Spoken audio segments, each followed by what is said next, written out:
everyone. Tony Vlahos here, Chief Marketing Officer of Execunet, and I'm speaking today with Michelle Smith.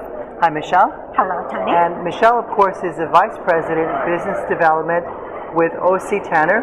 It's an amazing organization that develops employee recognition and rewards programs. So, Michelle, just a few questions, please.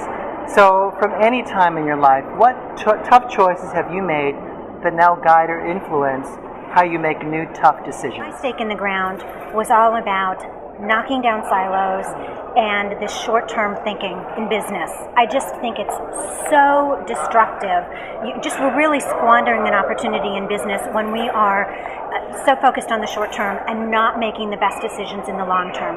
So I've made a commitment, and I hope all the leaders out there also will make the commitment to stop the insanity of this short-term thinking and really do what's right for the organization. There's so much that we can gain if we take the focus off of just the stakeholder or the shareholder, I should say, and really look at all the stakeholders in an organization that can contribute to the success or demise of a company. And by broadening our look at customers, employees, leaders, the community we work in, the planet itself, our vendors, there's just so many more opportunities that we can take advantage of. So that's the commitment I'm making. I'm sticking to it, wow. And I hope everybody else will as well. It takes a lot of courage, too. But it's the right thing to do. Absolutely. And that's what we have to do.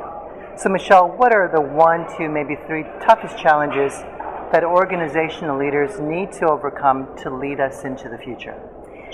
We've got to get the people piece right. Mm-hmm. And I'll give you 3 sort of challenges around that. There's some wonderful research that's coming out of the forum at Northwestern University, all about talking about we're going into a people-led economy. That really resonates with me. I think there's a lot of legs with that research.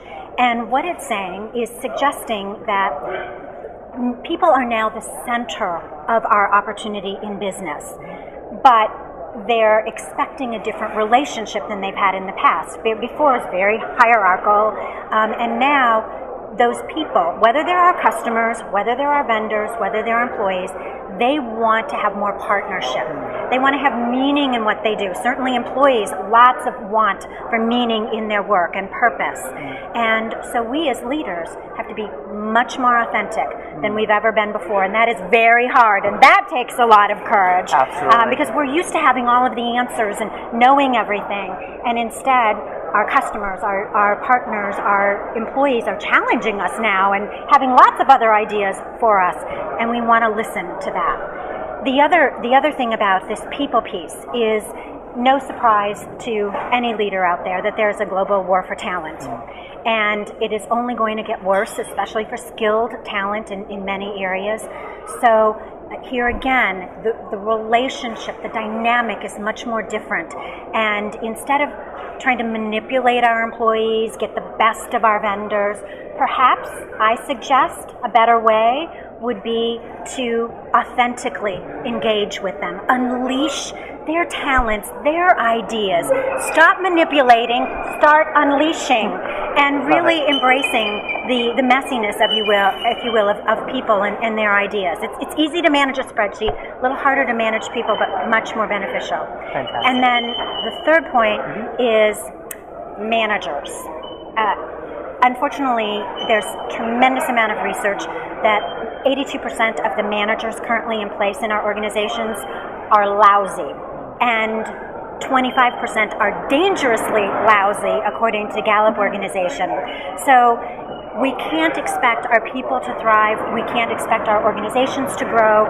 We can't recover as a nation until we start addressing those problems. And that's a big challenge for leaders, to make sure the right managers are in the right jobs, that they are leading and developing their employees. And so I think it's a huge opportunity for us to really start addressing those line managers and making them amazing. They'll make everybody else amazing. What a lovely perspective. So, Michelle, can you share with us as well 1 or 2 big lessons that you've learned that might help leaders as they face similar challenges?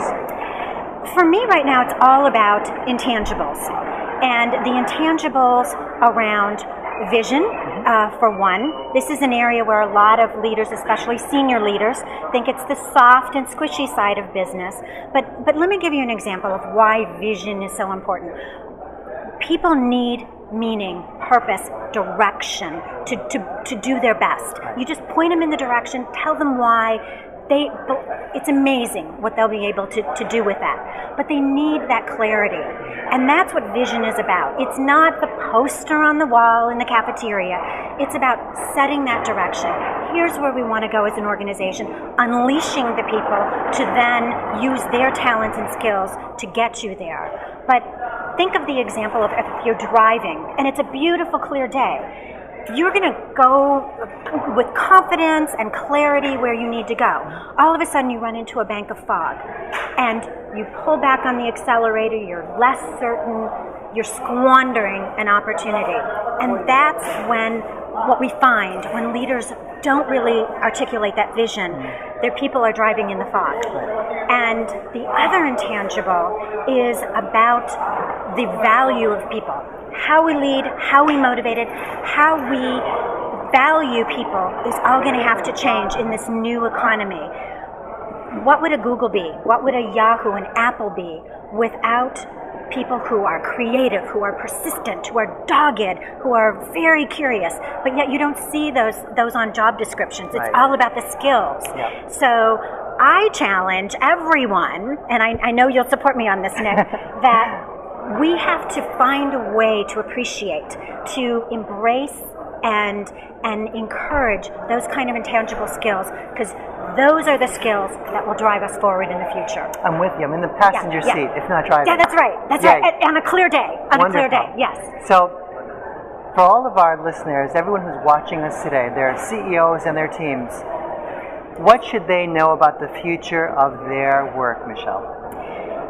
That business issues are fundamentally people issues. At the heart of everything, it's your people who do the work. It's the people who deliver those products out the door, who amaze your customers and delight your suppliers and, build your brand. No matter how beautiful your brand promise is, the promise keepers of that brand are people. So I think there's an enormous opportunity here that so many leaders think of, again, the people as sort of that softer side of business, and that's an HR issue. I don't need to deal with it. You absolutely must deal with it, because when you approach business issues as a people issue, you change your whole thinking about what's going on, and I'll give you a quick example. Several years ago, during the first fuel crisis, when gasoline prices became over $5 a gallon, you can imagine that was huge for the airline industry and the railroad business. Well, within the course of a couple of days, I was able to visit that airline. Of course, they were saying, we have to cut routes, we have to trim people, we're going to have to lay off staff, just cut. Natural knee-jerk sort of reactions. However, the railroad said, I think we just need to bring our engineers in, retrain them about how to save fuel in the turns and coming to stops, and that's exactly what they did. And they ended up saving more than 1 million gallons of fuel beyond what they had hoped to save. They had engaged employees who felt that they were part of the solution. That railroad went on to become a best place to work, amazing statistics and growth, and just a beautiful, beautiful story. The airline, who cut and chopped and saw this as an operational issue, unfortunately went into bankruptcy. I was one of their frequent flyers, and I've suffered through that with them and their employees. So I just use that as an example of what we can do when we take a moment as a leader to say, is there another way? Can we do this more humanely? Can we do this for the long-term good of our organization and our people? And you win every time. Beautifully said. Thank you so much, Michelle. Oh, thank you.